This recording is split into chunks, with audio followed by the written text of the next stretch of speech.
대전시가 보문산을 여행 명소로 가꾸기 위한 청사진을 내놨습니다. 보문산 전망대에서 뿌리공원까지 국내 최장 규모의 모노레일 설치 계획이 포함됐는데 환경단체와 마찰이 예상됩니다. 국내 복귀 기업을 유치하기 위해 충청남도가 파격적인 대책을 마련했습니다. 국비 210억 원에 더해 입지 보조금 등 342억 원을 지방비로 추가 지원하기로 했습니다. 코로나19 확산을 이용해 마스크 판매 사기 행각을 벌인 일당이 경찰에 입건됐습니다. 유명 마스크 업체 판매 사이트를 베낀 가짜 사이트를 이용해 돈만 받아 가로챘습니다. 하반신 마비 장애인이 걷는 것을 돕는 로봇의 성능이 향상되고 있습니다. 국내 연구진이 계단과 경사로에서도 문제없이 걸을 수 있는 수준까지 기술을 개발해냈습니다.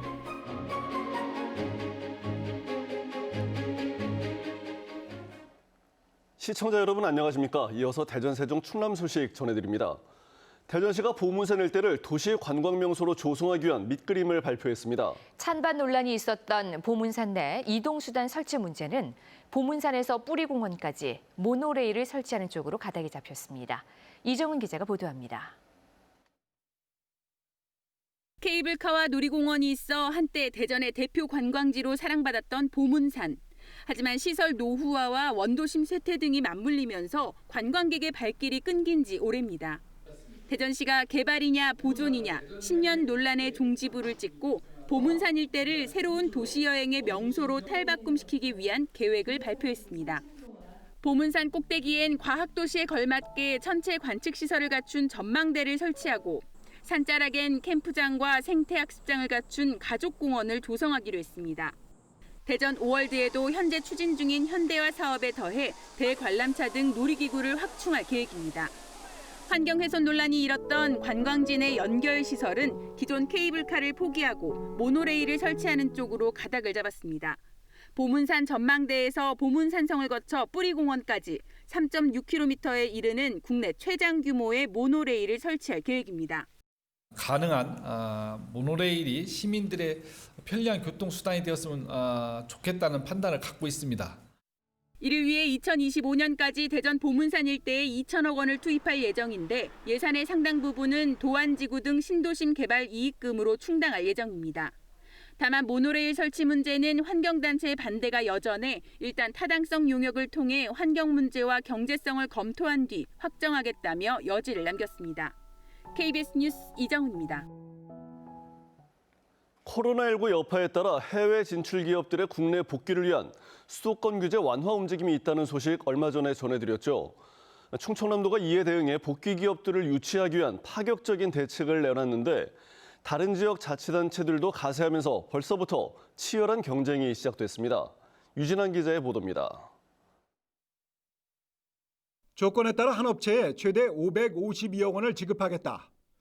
해외 진출기업 복귀 유치를 위해 충청남도가 내건 조건 가운데 하나입니다. 국비 210억 원과 별도로 입지 보조금 등 342억 원을 지방비로 지원하는 파격적 조건인데 토지 매입가의 40%, 고용 보조금 5%, 본사 이전 인센티브 5%, 시군 대규모 투자 특별지원금 100억 원 등입니다. 해외 진출기업 복귀를 위해 최근 정부와 수도권에서 일고 있는 수도권 규제 완화 움직임에 대한 대응입니다. 중앙정부의 정책이 그렇다 하더라도 충남도는 그걸 넘어서 선제적이고 그리고 공격적으로 이런 제도를 마련해서 충남의 복귀를 촉진하겠다는. 다른 비수도권 자치단체들도 잇따라 대책을 내놓고 있습니다. 대구시는 신축 기숙사비 지원 등 인센티브 패키지를 제시했고 강원도는 수도권 인접 지역에 복귀 기업 전용 산단을 만들기로 했습니다. 충청권은 접근성과 조성비용 절감 등은 강점이지만 전문 인력 확보가 취약한데 2014년 중국에서 충남으로 이전한 국내 복귀 1호 기업도 이 문제를 지적했습니다. 젊은이들이 많이 없고 취업을 하고자 하는 사람들이 많이 없기 때문에 좋은 인력을 구하는 것이 굉장히 어렵다는 거죠. 충청남도는 앞으로 해외 진출 지역기업 100여 곳을 대상으로 복귀 가능성을 타진하고 유치 설명회를 가질 예정입니다. KBS 뉴스 유진환입니다. 아산에서 50대 여성이 코로나19에 추가로 확진됐습니다. 충청남도는 지난 주말 발열 등의 증상이 나타난 아산 지역의 50대 여성에 대한 검사 결과 코로나19 양성으로 나타나 단국대병원으로 이송돼 격리 치료를 받고 있다고 밝혔습니다. 충청남도는 추가 확진자의 동선과 감염 경로 등을 조사하고 있으며 남편과 시어머니 등 가족 접촉자는 음성 판정이 나왔습니다. 며칠 전 폭염 속 40도가 넘는 현대제철 당진 공장 안에서 외주업체 노동자 2명이 쓰러져 1명이 숨졌는데요. 노동청은 법에서 규정한 고열 작업장이 아니라는 이유로 중대재해로 보기 어렵다고 밝혀 노동계가 반발하고 있습니다. 보도에 최선중 기자입니다. 40도가 넘는 공장 안에서 냉방장치를 수리하다 쓰러져 숨진 외주업체 직원 54살 박모 씨. 작업 일지를 보면 박 씨는 당시 오전 11시부터 오후 4시 반까지 일하면서 1시간 반가량이 휴식 시간으로 기록돼 있습니다. 하지만 실제로 휴식이 이루어졌는지는 확인되지 않고 있습니다. 휴가 장소는 사실상 없었다라고 보는 것 같아요. 너무 동선이 보니까 실질적으로 이게 얼마나 쉴 수 있을까는 의문은 들어요.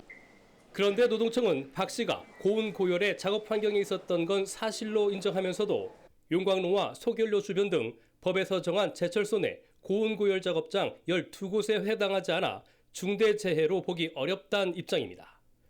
노동계는 강하게 반발했습니다.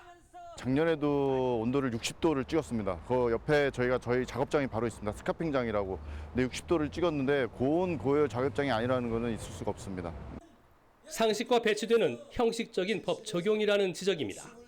발견 당시에 체온이 40.2도였던 것, 그리고 또 체온이 올라갈 만한 다른 질환이 없었던 점으로 봤을 때 고온에 의한 온열 질환이 우선적으로 생각돼야 되고, 논란이 일자 노동청은 국과수 부검 결과가 나온 뒤 중대재해 적용 여부를 최종 판단하겠다고 밝혔습니다. KBS 뉴스 최선중입니다. 성폭행 상황극에 가담해 실제 성폭행을 실행하고도 1심에서 무죄를 선고받은 남성에 대해 검찰이 항소했습니다.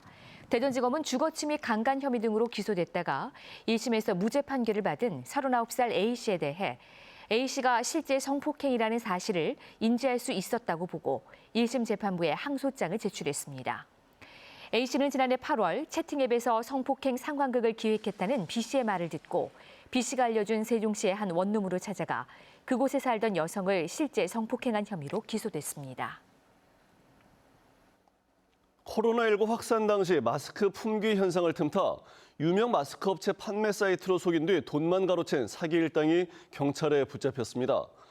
주로 아이들 걱정을 하는 맘카페 회원 위주로 가짜 사이트를 홍보했는데 모두 감쪽같이 속았습니다. 성용희 기자가 보도합니다. 국내 한 유명 마스크 판매 사이트. 제품 대부분이 품절될 만큼 인기가 많은 회사입니다. 그런데 지난 3월 코로나19 확산으로 마스크 품귀가 극심했던 때 이 업체 마스크 물량이 싼 값에 풀렸다는 글과 사이트 주소가 맘카페 등에 올라왔습니다. 가족이 쓸 마스크가 당장 급했던 주부들이 줄줄이 돈을 보냈지만 기다리던 마스크는 오지 않았습니다. 진짜와 똑같이 만든 가짜 사이트였기 때문입니다. 홍보 문구부터 제품 명칭, 사진까지 그대로 베낀 뒤 돈만 송금받아 챙긴 겁니다. 엄마들의 이 급한 마음을 많이 이용을 해서 특별히 이제 엄마들이 많이 가는 맘카페 사이트에 게시판에 100여 개의 홍보글을 올리고 온라인 음성 채팅으로 알게 된 이들은 닷새 동안 80여 명으로부터 430여만 원을 가로챘습니다. 추적을 피하기 위해 해외 주소를 사용했고 실시간 채팅 상담까지 하며 현금으로만 돈을 받았습니다. 신용카드가 결제가 안 되는 경우 또는 현금으로 입금을 할 때 법인 계좌나 개인 명의의 계좌를 사용하는 경우에는 특별히 주의해 주시고요. 경찰은 A씨 등 7명을 사기 혐의 등으로 불구속 입건하고 최근에도 비말 마스크 품귀 현상이 나타나고 있다며 이를 이용한 사기에 주의를 당부했습니다. KBS 뉴스 성룡입니다. 하반신이 마비돼 보행에 불편을 겪는 장애인을 위해 걸을 수 있도록 도와주는 로봇 개발이 점차 현실화되고 있습니다. 장애인의 보행 속도를 비장애인 수준으로 끌어올리고 계단과 경사로 등에서도 큰 문제 없이 걸을 수 있도록 로봇 기능이 업그레이드 됐습니다. 조용후 기자입니다. 하반신이 마비된 장애인이 의자에서 로봇 슈트를 입고 일어섭니다.